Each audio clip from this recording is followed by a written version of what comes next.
Hola, buenos días, soy Joanny Sánchez y estoy aquí en pleno martes abriendo una a una las persianas de esta ventana 14 para asomarme e invitarlos a todos ustedes a que se asomen junto a mí a los temas y las noticias más importantes de este 11 de febrero de 2020 en Cuba. Hoy voy a comenzar con una reflexión donde se mezclan redes sociales e instituciones. ¿Estará perdiendo la batalla online el oficialismo cubano? Por otro lado, donde digo, ya saben cómo termina esa frase que se ajusta a las nuevas declaraciones de las autoridades cubanas sobre la escasez de productos de aseo.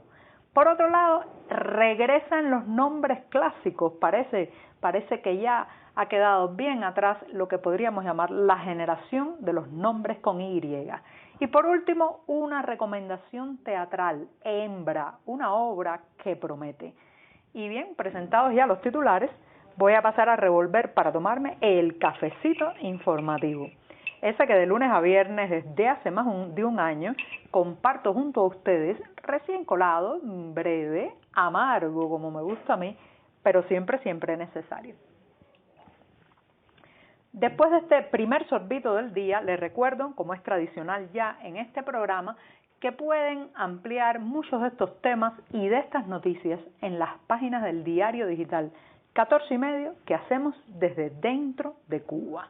Y justamente desde dentro de Cuba vemos cómo manejan las redes sociales, las instituciones, los ministerios, las voces oficiales, y siempre nos cuestionamos si se darán cuenta los administradores de estas cuentas en Twitter y en Facebook que están representando con sus mensajes, con las publicaciones que hacen, que están representando una institución oficial y no la voz de un partido ni la voz de una persona. Digo esto porque el Ministerio de Educación ha sacado recientemente un tuit de corte soez, vulgar, con palabras un poco duras que no voy a mencionar aquí, pero que los invito a que revisen en la cuenta de Twitter del Ministerio de Educación de Cuba, conocido también por sus siglas MINET, y a partir de ahí me he preguntado si estarán conscientes estos ministerios que son una voz institucional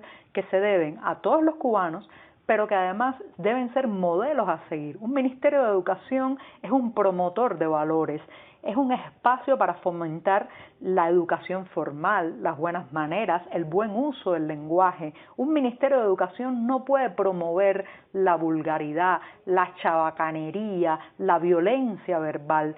No solamente porque es una institución que representa a todos los cubanos, sino porque es una institución educativa, formadora de valores. ¿Qué es lo que ocurre realmente? El oficialismo cubano se ha acostumbrado durante más de medio siglo a campear a sus anchas con la violencia verbal. Lo hemos visto en los tristemente célebres actos de repudio, los vemos en también los escraches o mítines de repudio que hacen en organismos internacionales, incluso Naciones Unidas. Pero cuando todo esto se lleva a la escritura, se pone en blanco y negro en las redes sociales, queda una constancia, una prueba, un testimonio que rara vez se olvida. Por tanto, tengo la impresión de que el oficialismo cubano está perdiendo la batalla en las redes sociales por varias razones, pero especialmente por su incapacidad para tener un discurso en las redes, un discurso moderno, afable, humano sin llegar a ser vulgar, que la gente lo sienta cercano, pero sin usar para eso los acordes de la chabacanería, de la agresividad, del lenguaje de los bajos fondos. No es necesario, para ser popular no hay que hablar de esa manera. Lo digo yo que nací en un solar de Cayo Hueso, en Centro Habana, y evito usar esos códigos de la agresividad verbal, del atacar permanentemente a otro, lo que podemos llamar la partitura de la vulgaridad. Pero lamentablemente las instituciones cubanas no acaban de comprenderlo. Y entonces están perdiendo, reitero, la batalla virtual, la batalla online, porque están mostrándose agresivos, vulgares y desfasados en el tiempo. Eso es lenguaje de barricada, eso es lenguaje de guerrilla, pero en las redes sociales, bueno, en las redes sociales lamentablemente eso lamentablemente para ellos no funciona y sobre todo dejan en evidencia su verdadero talante. No, el Ministerio de Educación, donde deben educarse nuestros hijos, que gestiona las escuelas donde hay niños por todo el país dando clases, no puede escribir de esa manera. Así que estamos esperando una disculpa del Ministerio de Educación y que borren el tuit. Vamos a ver. De todas formas, el daño está hecho y la mayor parte de la factura de ese daño va a la cuenta de la institución cubana. Y con esto me voy al segundo tema, pero me voy a dar otro sorbito. Esta vez ni tengo que revolver para que no se me enfríe. De café, muy rico, este buchito, el segundo del día. Y me voy justamente con otra declaración oficial. Esta vez las autoridades de Comercio Interior, el Ministerio de Comercio Interior, vivimos en la isla de los ministerios, hay un ministerio prácticamente para cada cosa.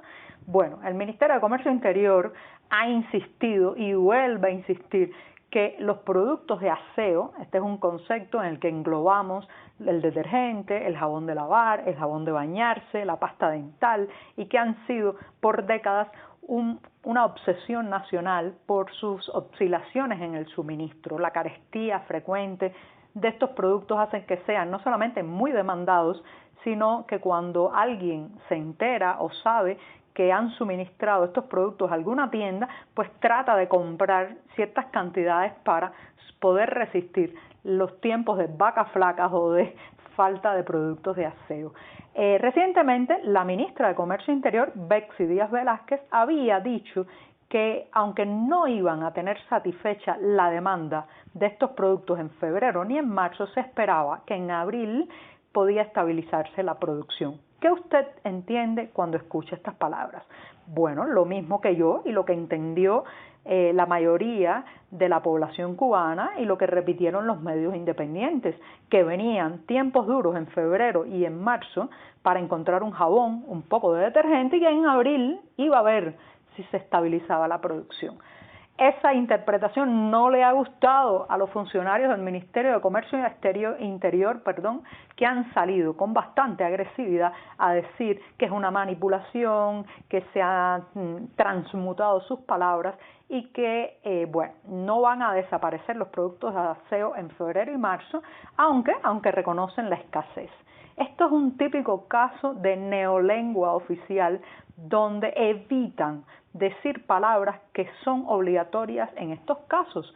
Las palabras obligatorias en este caso en que van a faltar productos es crisis, escasez, carestía, desabastecimiento, pero hacen un circunloquio, un retruécano, un viaje verbal por la periferia del asunto para no llamar a las cosas por su nombre. Y cuando la prensa independiente, la gente a pie de calle, los críticos utilizan esas palabras, entonces saltan, se molestan y se ponen iracundos y allá van a tratar de enmendarle la plana a la prensa independiente. Señoras y señores del Ministerio de Comercio Interior, la prensa independiente no es el periódico oficialista Granma, no es el órgano oficial de un partido, no es la taquigrafía de lo que ustedes quieren decir, es un reflejo de la realidad y en la realidad está claro que las largas colas, las insatisfacciones y la ansiedad ante la escasez de productos de aseo están ahí, son una verdad como una montaña. Y bien, me voy al tercer tema, que es muy breve. Recuerden que en este programa, Ventana 14, he tocado en algunas ocasiones el tema de la generación Y, esa a la que yo pertenezco, una generación ubicado su nacimiento en los años 70, 80, quizás hasta los primeros años de la década del 90, y que una de nuestras características es estos nombres con Y, Giovanni, Yoandi, Yusimi, Jordanka, Yoandri, en fin, un glosario enorme de nombres con Y, que hay varias teorías lingüísticas de por qué, pero yo no voy a hablar ahora de eso, sino de los nuevos nombres que han irrumpido en la vida nacional. Están de regreso los nombres clásicos, las María, los Mateo, los Carlos, las Carla, las María Antonia, las Carolina, y es un verdadero alivio para el oído volver a escuchar toda esa gama de nombres que se habían puesto en pausa, se habían puesto en pausa, pero que ahora regresan con fuerza. Si usted está uno de estos días en un hospital de maternidad, pregunte cómo se llaman los niños que nacen y encontrará muchos de esos nombres que tenían sus abuelos. Y bien, me voy rápidamente. Falta un poco, será el 6 de marzo, pero ya vale la pena que usted se vaya preparando para ver la obra de teatro Hembra. Hembra es la nueva propuesta del director Junior García, un director que ha sacudido, a pesar de su juventud, la escena cubana. Recuerdo su exitosa pieza Jacuzzi, y que esta vez viene el 6 de marzo a las 8:30 de la noche en el Café Teatro Bertolt Brecht del Vedado en La Habana. Reitero, 6 de marzo, 8:30 de la noche en el Café Teatro Bertolt Brecht de La Habana, con una historia de dos mujeres que durante el paso de un evento meteorológico en La Habana se cuentan y exorcizan sus miedos en un cuarto de alquiler donde entran las aguas del mar. Sugerente, ¿verdad? Bueno, pues anótelo en la agenda, 6 de marzo, 8:30 p.m., la nueva obra de Junior García con el título Hembra. Parece que promete. Y con esto me voy hasta mañana. Muchas gracias.